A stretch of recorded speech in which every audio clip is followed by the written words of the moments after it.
America, buckle up, because tonight's episode is jam-packed. I've got a U.S. Congresswoman telling a foreign community that America does what they say. Can you guess which country that is? We've got dead voters, non-citizen voters, foreign countries dumping rice onto our markets to ruin our prices.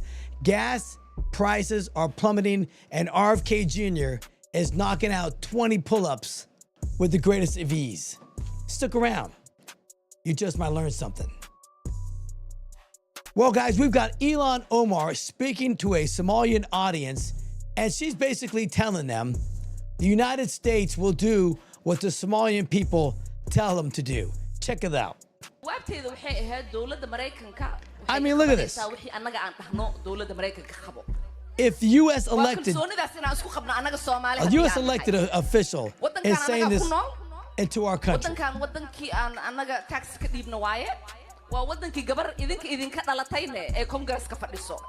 This is the cheers and the screaming for her.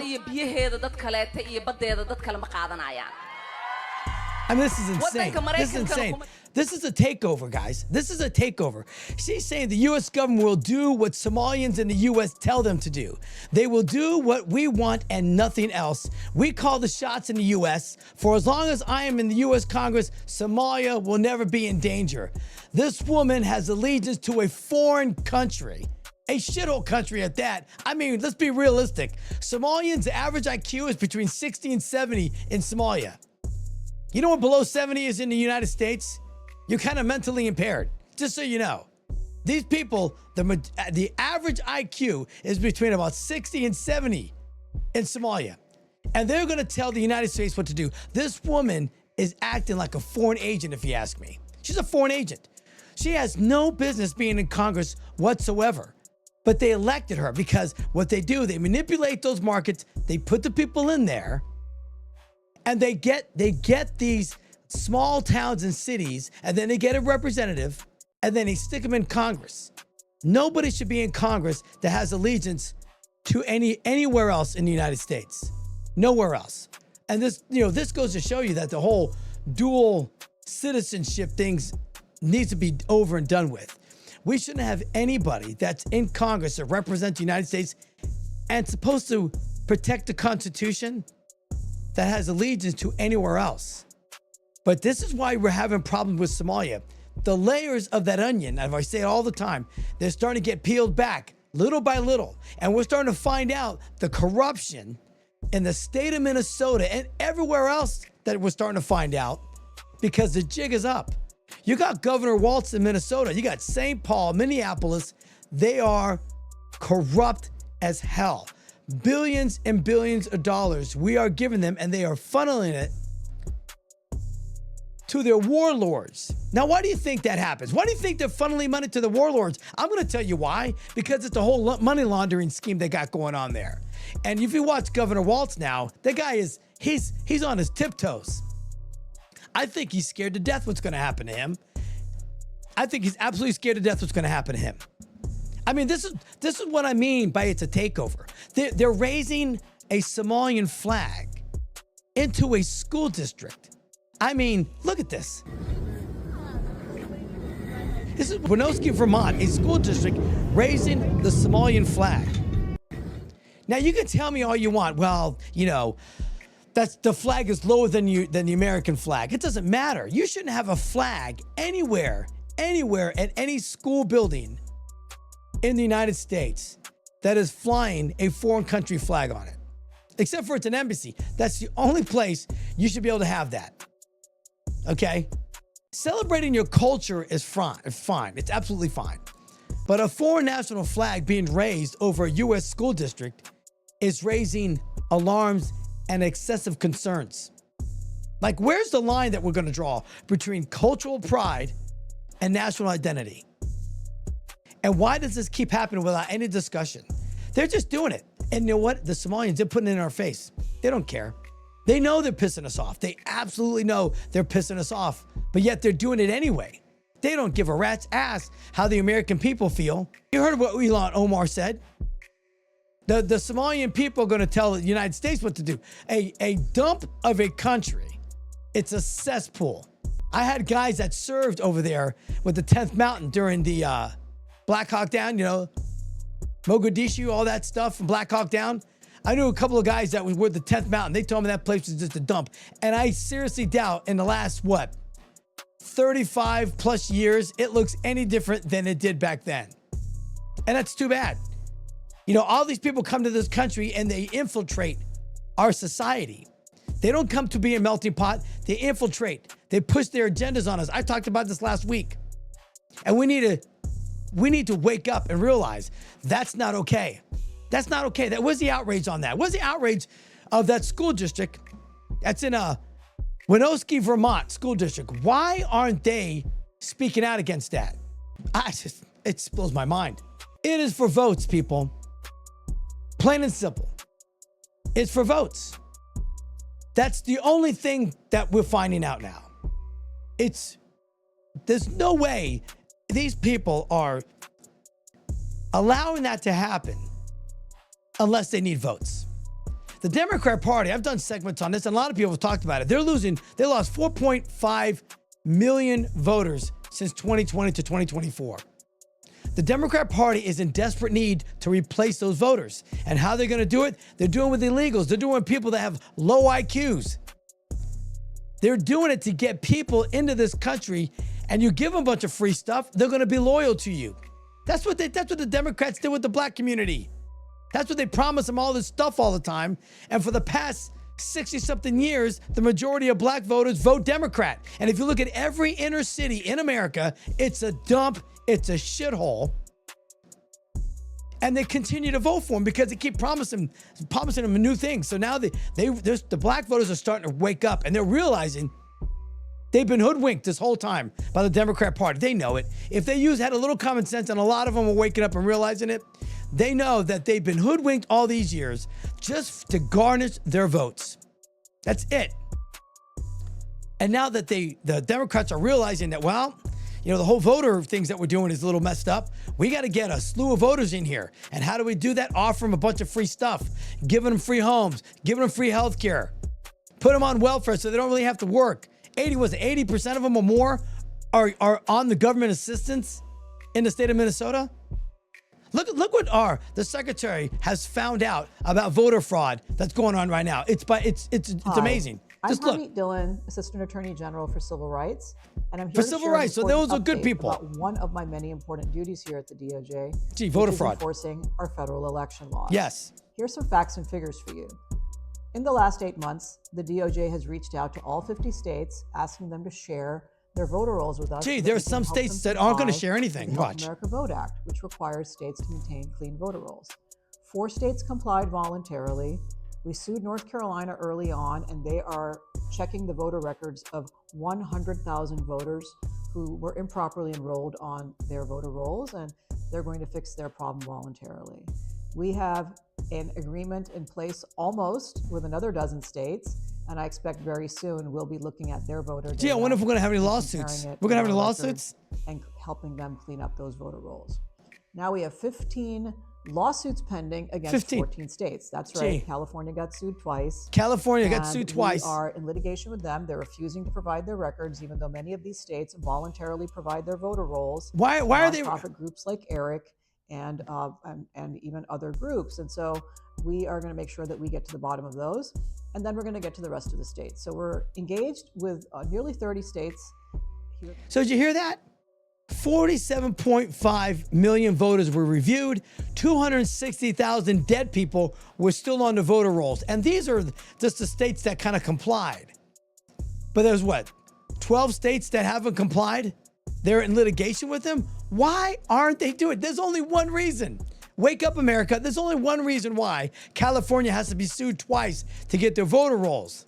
Because they're fixing it. They're stitching that shit together. They're in the back room trying to put it all together, trying to figure out, man, we gotta come up with these voters. We had like 2 million that are dead, and we gotta figure out where they came from. That's why they're doing it. And all those people that talk about, there's no voter fraud. Yes, it's rampant. Voter fraud is rampant in the United States. This country isn't batting 1,000 when voting. Okay, if you think mail-in ballots is 100% accurate, you're out of your mind. You're out of your mind. We know it's not. It's the best way to cheat. You mail out a bunch of ballots. Most people don't even get them, or you mail out more ballots than you absolutely need to. And then all of a sudden you pad the decks. In the middle of the night, at 2 a.m, 4 states just shut down their counting. Come on, we know. People that with common sense can read through the lines and see it. They had several thousand non-citizens enrolled to vote. This is what they do. This is why they're bringing people in, okay? They're giving people free stuff. I'm sorry, we have 15 lawsuits. Nearly 30 states are involved. This is coming from inside the Department of Justice. This isn't like some outside voting group. This is the United States government that are telling you these things are occurring. Why is it that the most advanced democracy, the United States, the most advanced democracy, is having these problems? We're having this many ghosts and not citizens on our voting rolls. Why is that happening to the United States? The people that are in power, listen, I still have a hard time believing anybody is voting for Gavin Newsom. I mean, Holly Berry just came out against the guy. I have a hard time believing Nancy Pelosi has been voted in office all these years. I just have a hard time believing that. I believe that they had a manipulated formula that they've been using in California for years, decades even, and they turned around and they might have used it for other elections, maybe some foreign elections, and they honed their skills and they figured it out. But this stuff needs to stop. Our country has been in this type of problem for over 150 years. And everybody talks about the billionaires. Yes, it's the guys that have all the money that call the shots. And that's who started this foundation. Those billionaires from Jekyll Island started this whole damn thing of us. They manipulated it. They got us into wars. They got the Federal Reserve so they can cash the checks. When the banks start going under, they don't feel the pain. They get the Federal Reserve bails them out by what? Using our tax dollars. And that's what they do. And now everybody's talking about the food industry. Now Trump is bailing out the farmers because he put the tariffs on them. He put the tariffs on them and he's having to bail them out. But the other day at a little cabinet meeting that he had, he brought a lady on there that owns a rice company. And she talks about everything that we already probably know, that the rice market and the food industry is getting manipulated by these outside forces. Take a listen to this. Tell us about rice. Rice. We're going to talk about rice. It's been monumental for our industry, but us in the South are really struggling. I mean, this is not just a crisis. I would say it's almost a market dynamics that really are true anti-competitive nature, right? So it follows what you sent out this weekend, and we do believe that countries are dumping rice into this country today. Dumping rice. We've never seen. They're pouring more rice into the country than we don't to India, manipulate the market. Thailand, even China into Puerto Rico. Puerto Rico used to be one of the largest markets for U.S. rice. We haven't shipped rice into Puerto Rico in years. So this has been happening for years. This didn't start during your administration, but unfortunately, we're seeing it in a much bigger way now. The tariffs are working, but we need to double down because you want more. I mean, well, they're cheating, right? See, the tariffs are working. Everybody complain about the tariffs. The reason why we have tariffs are those people that don't understand. Oh, I had a guy argue with a guy last night and he thought he won his argument. But the facts of the matter are the tariffs are working to help us in the United States, the rice farmers. You've got Thailand, India, China. They're dumping rice. In other words, they're undercutting everybody. Undercutting. And the tariffs are working because it makes anybody importing rice at such a nominal fee, small price, it makes them think twice if you're doubling the tariffs on the imports of rice. And it will help the American farmers. I don't see how nobody's getting that. That tariffs are there to help the United States, whether it's agricultural, whether it's manufacturing. The tariffs are being put in place to help the American workers and the American companies produce more from our country. And guess what? If you purchase it from the United States, guess what you don't have? That's right, you don't have a tariff. So if we could, a lot of these companies were sending jobs overseas. Why? So they can pay $1.25 an hour to some kid who's 14 years old stitching a pair of sneakers together. Toddlers, paying them 50 cents, 20 cents an hour. Puerto Rico, which once was our largest importer of rice, is now taking Chinese rice. Gee, you don't think that's going to hurt our farmers?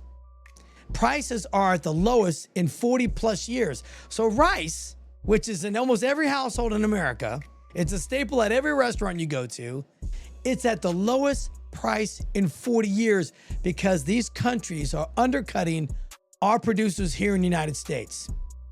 I don't think that's fair. So if you want to argue tariffs, you can argue with tariffs on some other goods, but look what they're doing. Now, China agreed to start purchasing our soybeans from the farmers back to normal and even higher levels by the end of December. Well, it's not the end of December yet, so it still hasn't happened full force. They started to purchase, but they haven't gone full force like they said they were going to do. They're still in negotiations. This back and forth negotiating with China is becoming a serious problem. This is a national security issue as well. You guys don't get it. The American farmers are getting crushed by these prices. They can't compete. And they're doing it on purpose. This isn't something they just want to undercut the American farmer for just because they want to do it. No, they're doing it to squeeze them out of the market completely. The farmers in the United States can feed the country. But if you don't have fair trade and free trade, you're gonna hurt the ones that are in this country. And you have to do that. That's what tariffs do. Tariff makes the whole market more balanced. When you are causing the price for the imports to go up, so people here you know what? We're just going to purchase from the American rice guys. That makes a lot more sense to me than having to go out of the country. And that's what we're trying to do. We've been stepped on for freaking decades. Our trade imbalance was astronomical with these countries. It was like a 2% tariff. Now I think the average is around 17% or something like that. The average tariff now, it was only 2%. We brought in hundreds of billions of dollars in tariff revenue. I know, and you're going to argue. The people on the left will constantly argue with me about, well, we pay its tax on us. Look, man, not every product is going up. Walmart made what, $17 billion last year? How about you talk to Walmart? How about you talk to these other places that are raising their prices that made billions and billions and billions of dollars in net profit?